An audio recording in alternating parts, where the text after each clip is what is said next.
নমস্কাৰ বন্ধু বান্ধৱীসকল, পূৰ্ণানন্দ জব আছাম চেনেলটোলৈ বহুত বহুত স্বাগতম জনাইছোঁ।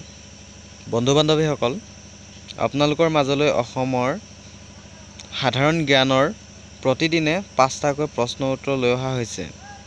আজিও তেনেদৰে অসমৰ সাধাৰণ জ্ঞানৰ ওপৰত 5টা প্ৰশ্ন উত্তৰ লৈ আহিছোঁ। বন্ধু বান্ধৱীসকল, আপোনালোকে যদি মোৰ চেনেলত নতুন তেনেহ'লে প্লিজ ছাবস্ক্ৰাইব কৰি ওচৰতে থকা টিলিঙাটো বজাই দিবলৈ নাপাহৰিব। বন্ধু বান্ধৱীসকল, প্ৰতিটো প্ৰশ্নৰ উত্তৰ দিয়া সময় 5 ছেকেণ্ডকৈ থাকিব। 5 ছেকেণ্ড সময়ৰ ভিতৰত আপোনালোকে উত্তৰসমূহ দিবলৈ চেষ্টা কৰিব।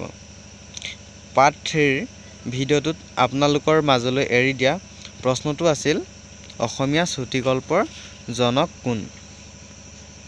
বন্ধু বান্ধৱীসকল, অসমীয়া চুটিগল্পৰ জনক লক্ষ্মীনাথ বেজবৰুৱা।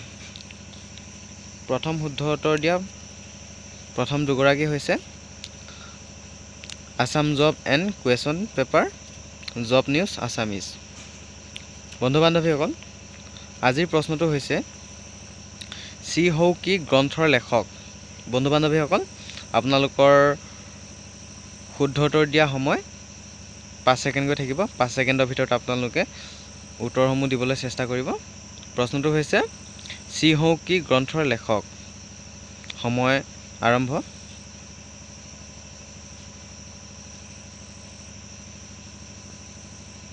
সময় শেষ হৈছে। চিহৌকি গ্ৰন্থৰ লেখক হিউৱেন চাং। বন্ধু বান্ধৱীসকল, 2 নম্বৰ প্ৰশ্নটো হৈছে দক্ষিণ ভাৰতৰ বিখ্যাত মহাবলীপুৰমৰ শিৱ মন্দিৰটোৰ কোনে নিৰ্মাণ কৰিছিল? সময় আৰম্ভ।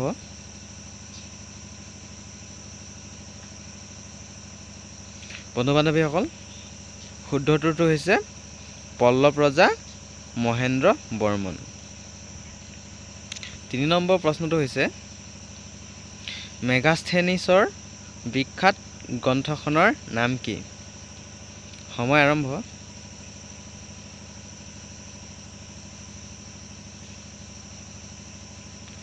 সময় শেষ হৈছে। শুদ্ধ উত্তৰটো হৈছে ইণ্ডিকা। 4 নম্বৰ প্ৰশ্নটো হৈছে অৰুণোদয় সমিতিৰ সদস্যৰ সংখ্যা কিমান? সময় আৰম্ভ।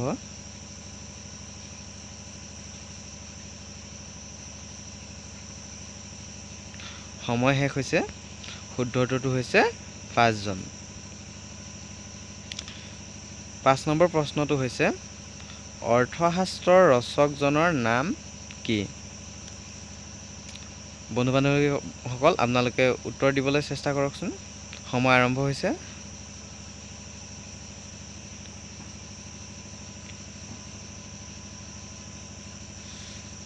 সময় শেষ হৈছে। বন্ধু বান্ধৱীসকল, অৰ্থশাস্ত্ৰৰ ৰচকজনৰ নাম চাণক্য। বন্ধু বান্ধৱীসকল, এইটো প্ৰশ্ন আপোনালোকৰ মাজলৈ এৰি দিয়া হৈছে হিউৱেন চাং ভাৰতলৈ কিমান খ্ৰীষ্টাব্দত আহিছিল? এই প্ৰশ্নটোৰ উত্তৰ আপোনালোকে কমেণ্ট বক্সত কমেণ্ট কৰি জনাব। হিউৱেন চাং ভাৰতলৈ কিমান খ্ৰীষ্টাব্দত আহিছিল? প্ৰথম শুদ্ধ উত্তৰ দিয়া প্ৰথম 10 গৰাকীৰ নাম আহিবলগীয়া ভিডিঅ'টোৰ আৰম্ভণিতে ঘোষণা কৰা হ'ব। বন্ধু বান্ধৱীসকল, ভিডিঅ'টো চোৱাৰ বাবে ধন্যবাদ। আৰু যদিহে আপোনালোকে মোৰ চেনেলত নতুন তেনেহ'লে প্লিজ ছাবস্ক্ৰাইব কৰি ওচৰত থকা টিলিঙাটো বজাই দিব। ধন্যবাদ।